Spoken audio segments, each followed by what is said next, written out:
आदमी ने जैसे ही पैसे निकाले उसने देखा कि कुछ लोग मास्क पहनकर बैंक की ओर बढ़ रहे हैं। उसने जल्दी से पैसे बैग में रख दिए। सौभाग्य से चोरों का निशाना बैंक नहीं बल्कि बख्तरबंद गाड़ी थी। बैंक के सुरक्षा गार्ड ने तुरंत मुख्य दरवाजा बंद कर दिया और चोर गाड़ी से पैसे लेकर भाग गए। लेकिन उस आदमी को कुछ अजीब लगा। वो बाहर जाना चाहता था लेकिन गार्ड ने उसे रोक दिया। आदमी ने जोर देकर कहा कि चोर वापस आएंगे क्योंकि पुलिस स्टेशन थोड़ी ही दूर था और अगर वे पुलिस से टकरा गए तो उन्हें लौटना ही पड़ेगा। सबको हैरानी हुई जब उसकी बात सच निकली। जहाँ से चोर भागे थे वहाँ से थोड़ी दूर एक पुलिस कार आ गई। आदमी ने न सिर्फ सही रास्ता और चौराहा बताया था बल्कि पुलिस और चोरों की चाल भी पहले ही समझ ली थी। लेकिन जब वो फिर से बाहर जाने लगा तो गार्ड ने उस पर भरोसा नहीं किया। तभी एक कार बैंक में आकर टकरा गई। सच में चोर वापस आ गए थे। अब किसी के पास बाहर निकलने का रास्ता नहीं था। बैंक को चारों ओर से पुलिस ने घेर लिया था। चोरों ने एक बंधक को चाकू मारा और दरवाजे पर फेंक दिया। अब उस आदमी की बारी थी। तभी उसे एक जानी पहचानी आवाज सुनाई दी जो पुलिस कप्तान की थी। दरअसल वो उसका अपना भाई था। लेकिन आदमी ने न तो अपनी पहचान बताई और न ही मदद मांगी।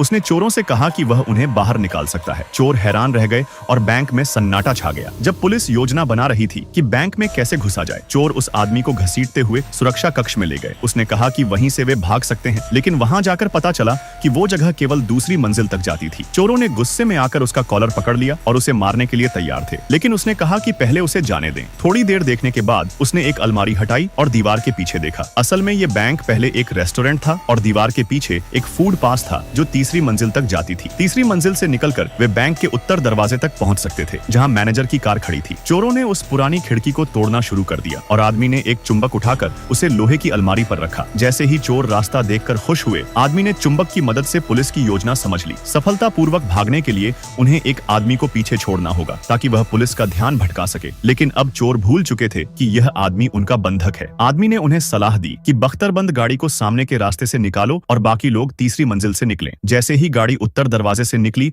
और पुलिस का ध्यान खींचा, बाकी चोर नीचे उतरकर मैनेजर की कार में भाग निकले।